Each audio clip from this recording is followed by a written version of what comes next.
सभी का स्वागत है आपके अपने प्यारे YouTube चैनल एजुकेशनल सॉल्यूशन में। आज हम व्याकरण का एक बहुत ही महत्वपूर्ण चैप्टर अव्यय को देखने वाले हैं, अव्यय पढ़ने वाले हैं। तो देखिए, अव्यय को हम जानेंगे। सबसे पहले अव्यय के कार्य और भेद को जानेंगे। अव्यय के भेद को हम अच्छे तरह से समझेंगे। अव्यय में कौन कौन सी चीज़ें आती हैं इसको हम लोग विस्तार से देखेंगे। तो आप पूरे वीडियो को देखेंगे जिससे कि आपका सारा यह चैप्टर क्लियर हो जाए।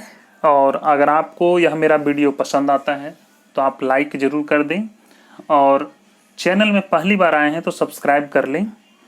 चूँकि हमारा यह एजुकेशनल चैनल है इसलिए आपको बहुत इससे लाभ मिलेगा और आपको अच्छी अच्छी चीज़ें, अच्छे अच्छे वीडियोज मेरे इस चैनल में मिल जाते हैं। तो आइए अब हम लोग शुरू करते हैं। सबसे पहले आइए हम अव्यय के बारे में जानते हैं कि अव्यय कहते किसे हैं, अव्यय किसे कहते हैं। ठीक है, आइए सबसे पहले अव्यय किसे कहते हैं इसको हम जानते हैं। तो देखिए, आप यहाँ पे देख रहे हैं, हम आप लोगों के लिए इसको लिखे हैं। आप चाहें तो इसको आसानी से आप इसको लिख सकते हैं। अव्यय ऐसे शब्द को कहते हैं जिसके रूप में लिंग, वचन, पुरुष, कारक इत्यादि के कारण कोई विकार उत्पन्न नहीं होता। कहने का मतलब है, अच्छे से समझेंगे कि अव्यय एक ऐसे शब्द होते हैं जिसके रूप में लिंग, वचन, पुरुष, कारक आदि के कारण कोई विकार उत्पन्न नहीं होता। यानी लिंग, वचन, पुरुष, कारक के कारण उनका विकार नहीं बदलता है, यानी उसमें कोई विकार उत्पन्न नहीं होता है। ऐसे शब्द हर स्थिति में अपने मूल रूप में बने रहते हैं।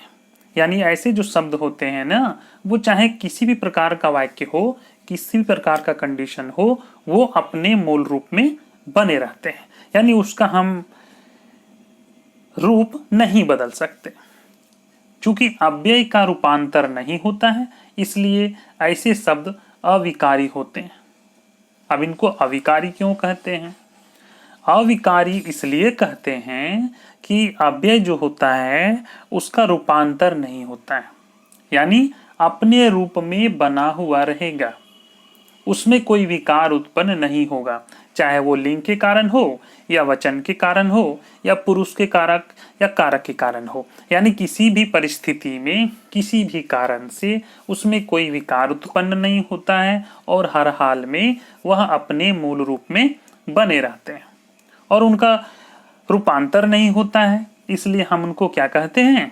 अविकारी शब्द कहते हैं। ठीक है, अब आइए हम देखें कि ऐसे कौन कौन से अव्यय हैं जिनको हम अविकारी कह सकते हैं और उनका रूपांतर नहीं होता है, कोई विकार उत्पन्न नहीं होता है।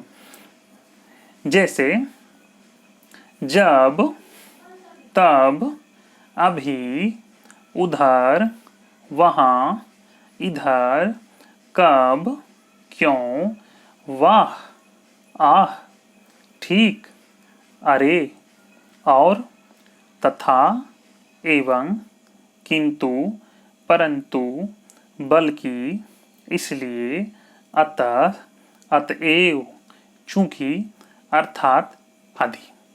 अब आप लोग इसमें देख लिए कि इसमें जो अव्यय होते हैं, ये सारे जो अव्यय शब्द है ना, उनमें किसी भी प्रकार का चेंजिंग नहीं होता है, यानी उनमें किसी भी प्रकार का रूपांतर नहीं होता है। उनका रूप हमेशा बना रहता है, एक सा बना रहता है। चाहे वह सेंटेंस आप किसी भी प्रकार का लिख रहे हों, लेकिन उसमें किसी भी प्रकार का कोई चेंजिंग नहीं होता है। आशा करेंगे कि हम अच्छे से आपको समझा पा रहे हैं।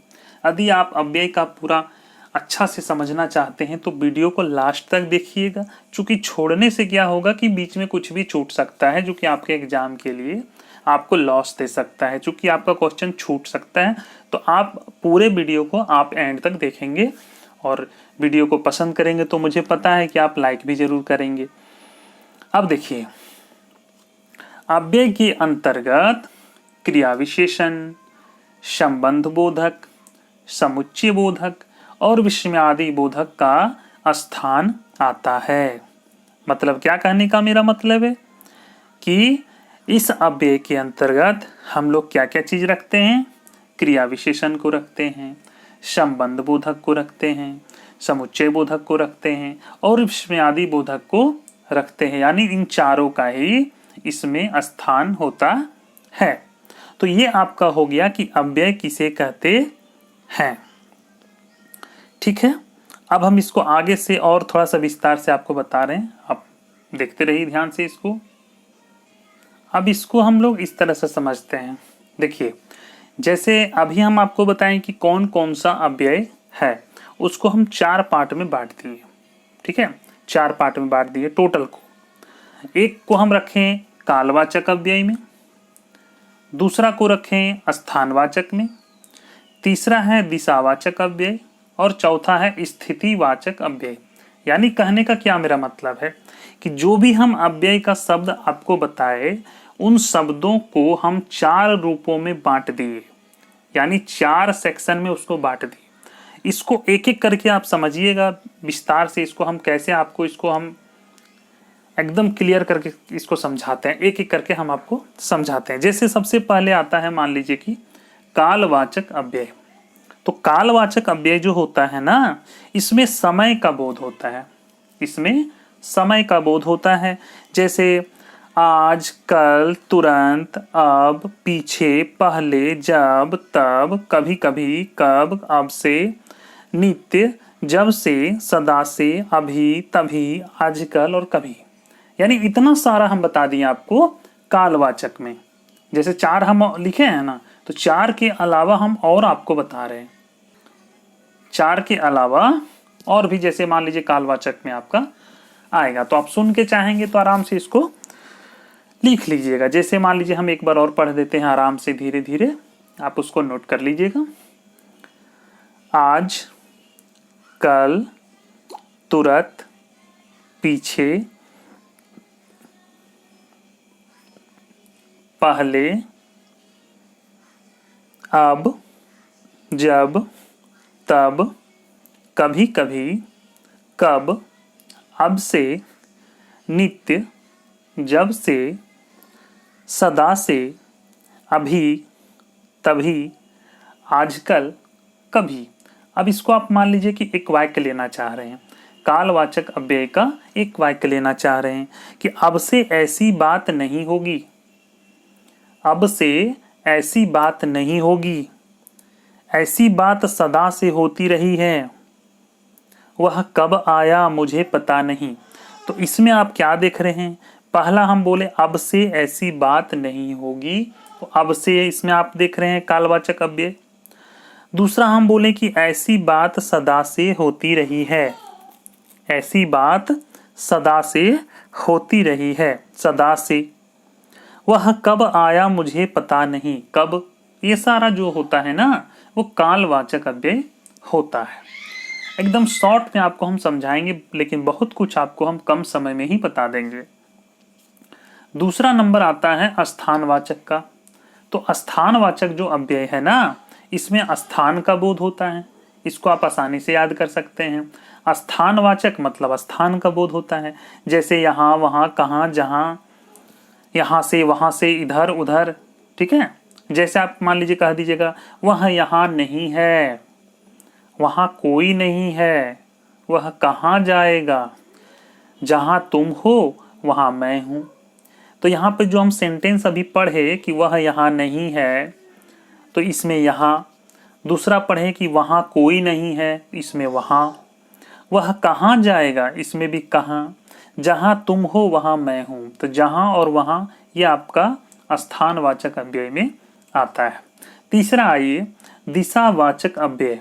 तो दिशावाचक अव्यय में क्या होता है ना कि दिशा का बोध होता है। जैसे हम बोले मान लीजिए कि इधर, उधर, जिधर, दूर, परे, अलग, दाहिने, बाएं, आर पार, ये सारा जो होता है ना वो दिशा इंगित कर रहा है। यानी दिशावाचक अव्यय यहाँ पे है। क्लियर है? दिशावाचक मतलब दिशा का बोध होता हो, स्थानवाचक यानी स्थान का बोध होता हो, कालवाचक यानी समय का बोध होता, काल मतलब समय। चौथा आपका आता है स्थितिवाचक अव्यय। तो स्थितिवाचक अव्यय में स्थिति का बोध होता है। कैसी स्थिति में? जैसे नीचे, ऊपर, सामने, बाहर, भीतर, ये सारा जो होता है ना वो स्थितिवाचक में आता है। किस में आता है? स्थितिवाचक में आता है। तो ये आपका क्लियर हो गया होगा। अब एक बात और जान लीजिए कि जैसे अव्यय का भेद अगर पूछा जाता है, मान लीजिए कि अव्यय के कितने भेद हैं, तो आप लिखिए आराम से कि अव्यय के 4 भेद हैं। अव्यय के कितने भेद हैं? 4 भेद हैं। हम आपको पहले ही बता चुके हैं, क्रिया विशेषण अव्यय, संबंध बोधक अव्यय, समुच्चय बोधक अव्यय और विस्मयादि बोधक अव्यय। यही जो 4 है ना, क्रिया विशेषण,